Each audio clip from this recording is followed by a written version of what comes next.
Friedrich Nietzsche remains one of the most controversial thinkers in Western philosophy. He has been called a Nazi, an existentialist, a humanist, a mystic, and even a forerunner of psychoanalysis. The reason for this spectrum of claims comes from his style. Nietzsche writes like a poet or dramatist, not like a traditional academic philosopher. His language is vivid, ironic, and often deliberately provocative, which makes his work open to many interpretations. But before anything else, one myth must be cleared up. Nietzsche was not a Nazi. After his death, his sister Elizabeth, a Nazi sympathiser, became his literary executor and edited his manuscripts to make them appear to support Nazi ideology. When the unedited texts are read, it's clear Nietzsche did not believe that one race or nation should dominate another. For him, strength was psychological and creative, not physical, a matter of mastering oneself, not of conquering others.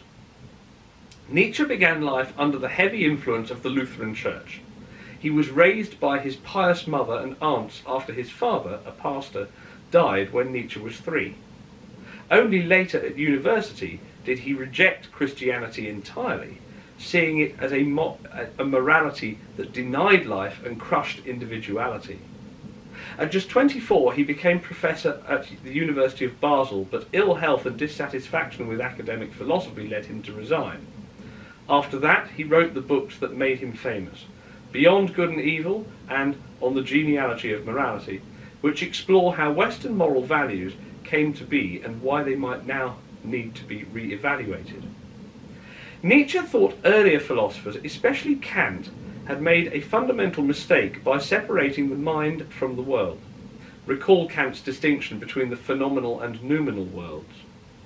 Kant argued that our knowledge of the world depends on how the mind organises experience.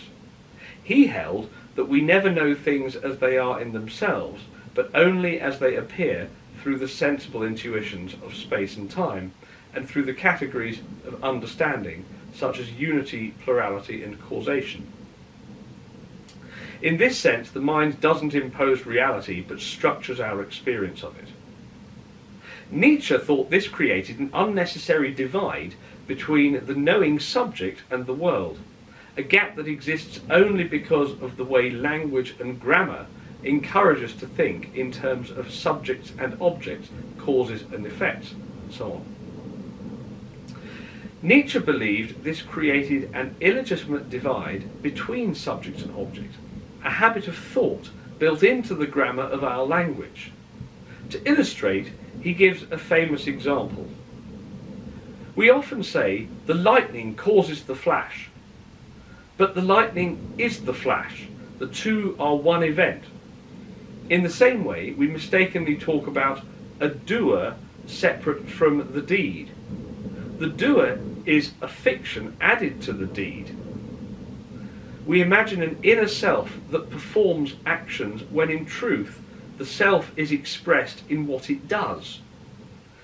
Becoming a self is not something we already are. It is a task, a process of continual self-affirmation. From this comes Nietzsche's idea of perspectivism. There is no single objective truth detached from human life. All knowledge is situated. It comes from a perspective. Truth, Nietzsche says, is a kind of affect, an expression of unconscious drives. So Nietzsche does not ask, is this morality true, but who benefits from believing it and what functions does it serve? Nietzsche describes two main types of morality, master or noble and slave. The master morality begins with a strong individual's yes to life, a self-affirming attitude that creates its own values. Such people, whom Nietzsche calls the Übermenschen or overmen, are independent thinkers and creators who rise above the herd. They include figures like Newton and Beethoven, people who excelled in completely different fields but shared self-discipline, creativity and courage. This noble type is life-affirming and capable of enhancing life through creativity and strength. By contrast, Slave morality is reactive. It defines itself by saying no to what it fears or envies. Instead of celebrating strength, it labels the powerful evil and praises meekness as good. Christian morality is Nietzsche's main example. It teaches that humility and obedience are virtues and that pride and passion are sins. To Nietzsche, this is a morality born of resentment, a deep resentment by the weak toward the strong. Slave morality also introduces ideas such as free will and moral responsibility, which make people feel guilty for their impulses. In truth, Nietzsche says, these ideas are tools of control. They keep individuals tame and make them believe they are free so long as they obey the moral code of the church or the state. Nietzsche saw Christianity as a revolt of the weak against the strong, a system that turned passivity into virtue. By inventing a heaven for the humble and a hell for the proud, it gave the powerless an imaginary form of revenge. Christianity, with its moralism, he said, turned natural self-affirmation into guilt and repression. Its emphasis on purity and abstinence, denying oneself food, sex, pleasure or desire, is what he called asceticism, a life-denying mindset.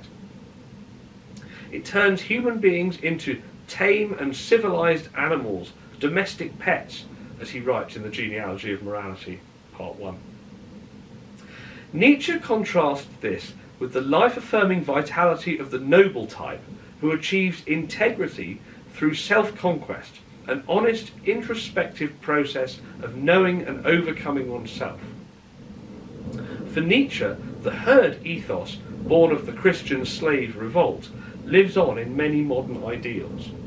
He argues that contemporary egalitarian and humanitarian creeds, the insistence that every voice counts the same, the elevation of comfort and safety, the cult of public opinion, are secular continuations of slave morality. In that climate, difference and ambition are treated with suspicion, and moral language masks resentment. Hence his question is not, is this morality true, but who gains by it and what work does it do? If we abandon belief in God and absolute moral truth, we risk falling into moral nihilism, the view that nothing is truly right or wrong. Nietzsche foresaw this danger. When the old values collapse, the world seems meaningless. But nihilism is only a stage. His project was not to destroy value, but to revalue it, to create new values grounded in self-affirmation rather than denial. There are two key points here. The argument for nihilism depends on the same subject-object divide that Nietzsche rejects. The second point is that Nietzsche is not urging us to give up morality. He's asking us to create new, life-affirming values as individuals, independent of cultural conformity. Nietzsche wanted to return man back into nature, to see humans not as fallen beings awaiting redemption, but as one form of life among others, capable of creativity and self-overcoming. He opposed herd thinking, life-denying piety, and moral hypocrisy. His call was for strength of spirit, to become who we are, to affirm life despite its suffering, and to create our own meaning. It is a difficult message and an unsettling one, but for Nietzsche the alternative, a world that clings to comfort, conformity and guilt, is a great danger, a world without vitality or truth to the self.